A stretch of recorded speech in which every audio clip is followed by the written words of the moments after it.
I thought maybe a new kind of hero, and I think this is what perhaps you would respond to, is somebody that's vulnerable, that's not airbrushed, that doesn't have all the answers.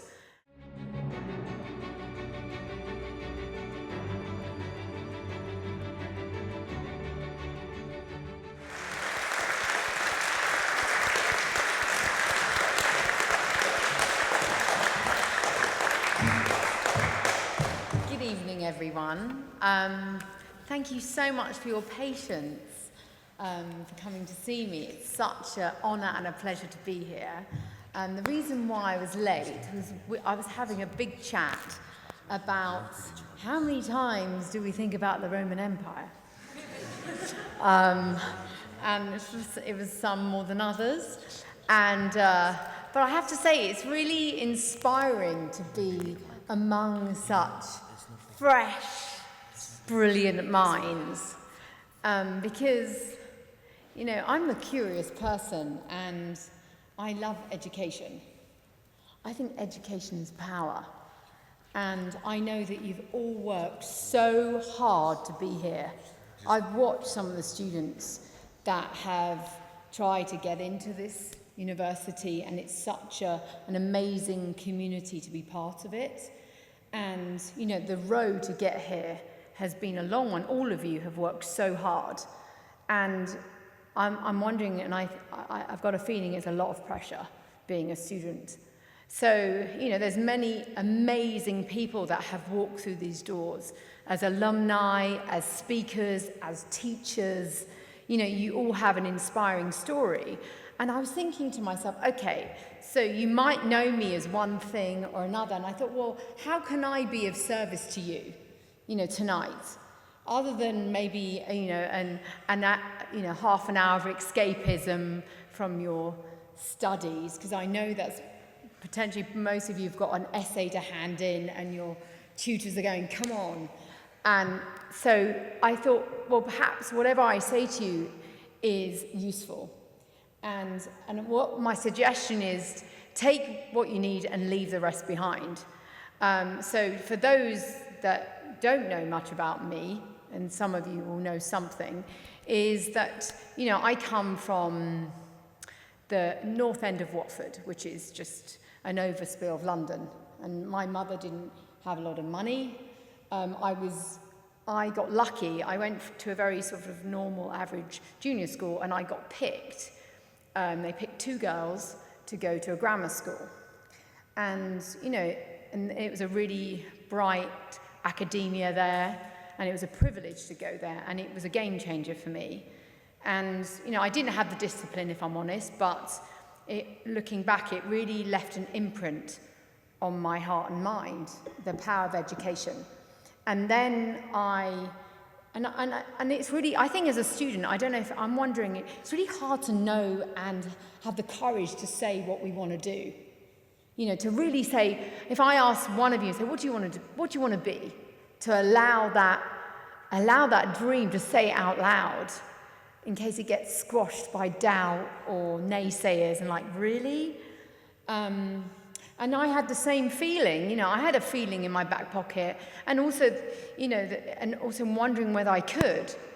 And what I did do was, I studied English literature, and it was amazing for me. And I really started to find my love of a particular subject. And I have to say, if I'm really honest, I think a love of a subject can also depend on a teacher. Like, I had this most amazing German teacher. I love German, which is, maybe not the most obvious subject to like, but I loved it. And that was thanks to my teacher. But I did love English literature and the power of reading, because what I love about reading is that it doesn't matter what subject you like. If you have a curious mind, and maybe you don't have a lot of money, you can get transported to anywhere, and you can learn about anything. I think currently I'm reading about physics, but I'm reading like the kid version of it. It's a language that I can understand, and that's not my favourite subject, but I still want to understand a little bit. But I thought, so if I told you a bit about my journey, and it might be useful to you to inspire you in yours, because it is really sometimes hard to identify what we want and how to get there. So I studied English literature, and then that was a passion of mine, always writing, the power of word. And we'll come to that in a bit, why I love it so much. But then I went on to music, which you may know me for. And music for me was just another way to connect with the outside world. And, you know, I could feel there was a huge gap in the market, you know, that it was almost for the unspoken, for people that couldn't find the words themselves, you know, and that came in songwriting. And, you know, and so thankfully, together with the other Spice Girls, we were incredibly successful, and I'm really grateful for that. And after that, I went back to music. After music, I went back to writing again, writing books, and that did very well. And then I started writing again. And I've had failures in my life, but I've also had successes. And there's a few things which I want to share with you, how those successes have materialized. And I want to talk about, one of the rules I always think is, how can I be of service? And that's a real gas in one's tank. And so my latest thing that I wanted to share with you, that some of you got a book tonight called Rosie Frost and the Falcon Queen. And that book, it took me a long time to write it, because I'd never written a novel of that length before I'd done, you know, young children's books. And I thought there was a few things that drove that. And one of them was, you know, I remember at school, and this can happen to anyone at any time in their life, I felt bullied. I felt I couldn't find my voice, you know, whether it was at different periods, whether it's school or later on. And I thought that's sometimes we don't have the parenting, and it's not anyone's fault, to show us that way. And for me, I found power or encouragement through movies, through books and music, characters, stories. And no matter what you're interested in, but you can always, if you can find a character that to give you that like inspiration. And I thought, and I looked at the world that we're living in now, and I thought, do you know, I think the world needs a new hero, a different kind of hero. Because I saw a lot, and they were fantastic, but they were all so alpha and so strong. And I thought maybe a new kind of hero, and I think this is what perhaps you would respond to, is somebody that's vulnerable, you know, that's not airbrushed, that doesn't have all the answers.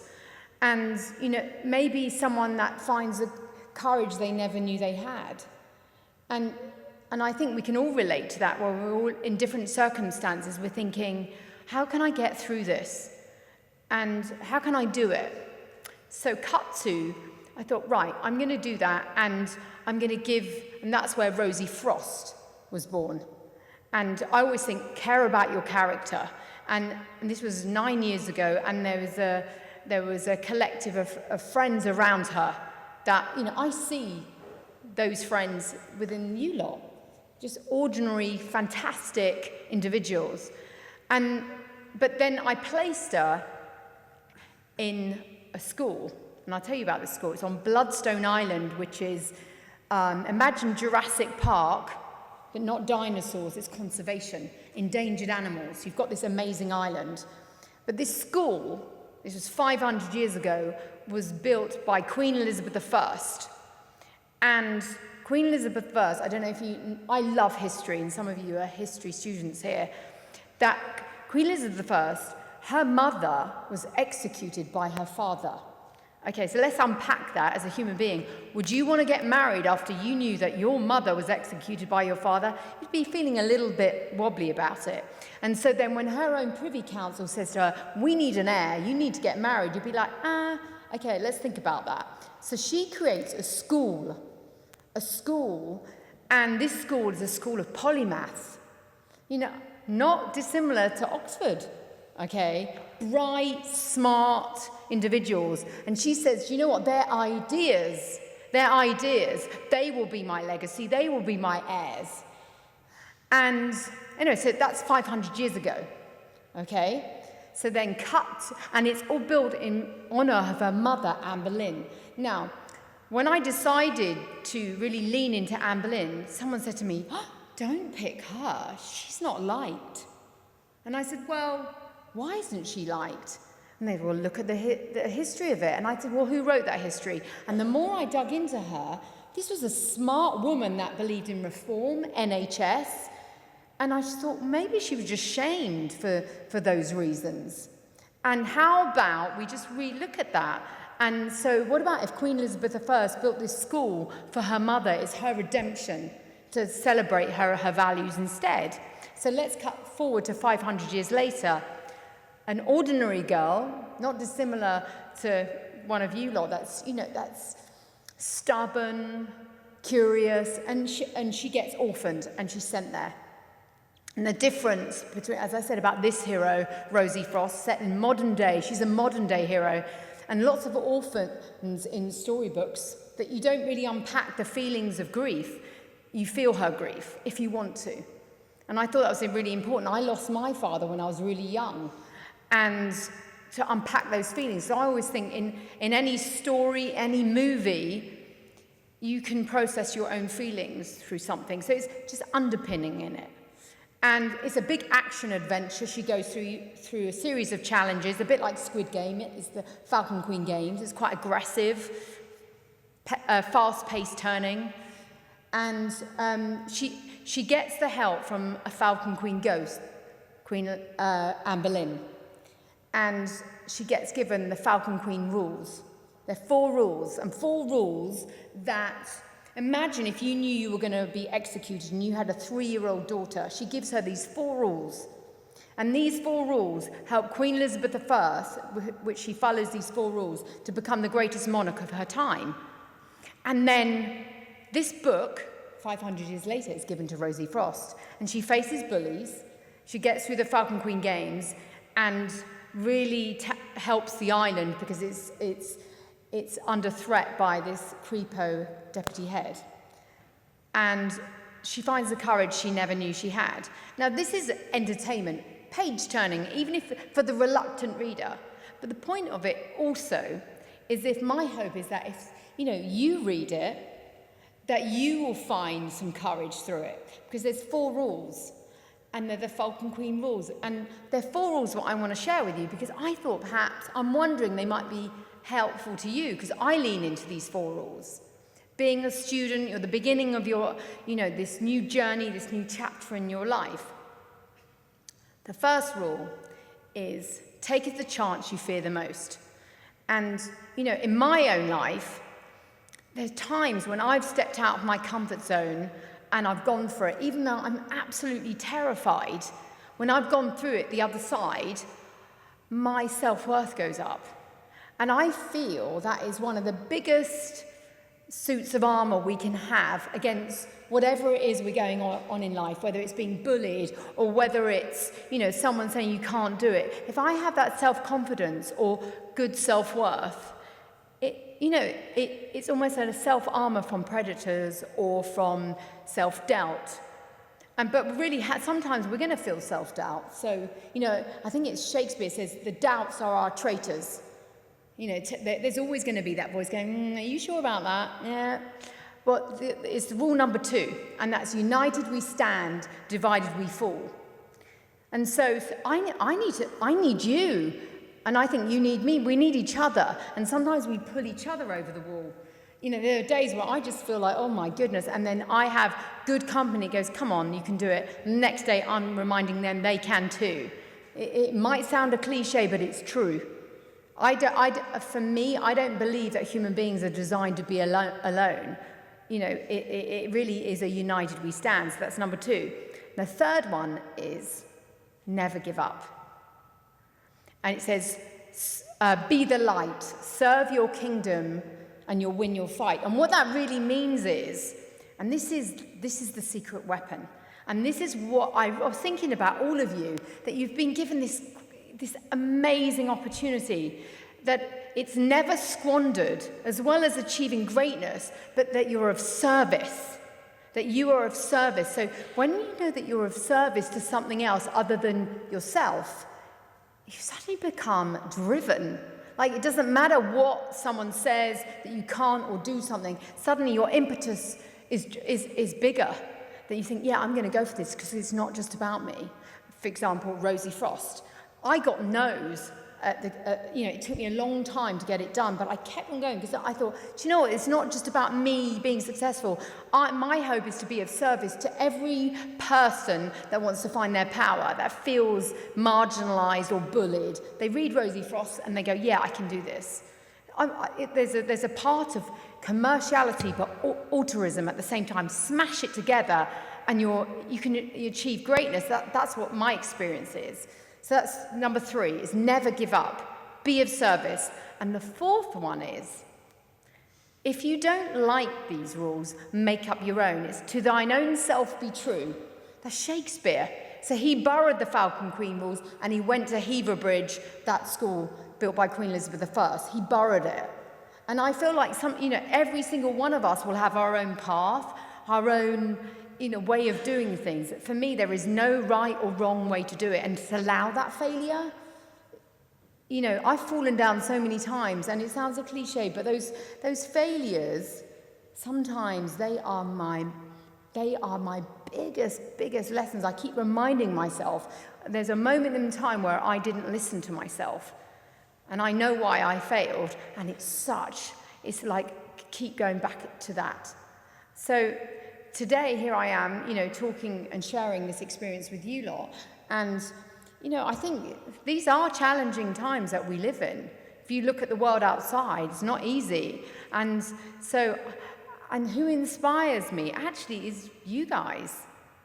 Like, I was asking just a couple of you, and I was like, what do you think about this? The Roman Empire we talked about, and why, for different reasons, why we think it's, on our minds more than others. And, I'm here actually to learn from you guys.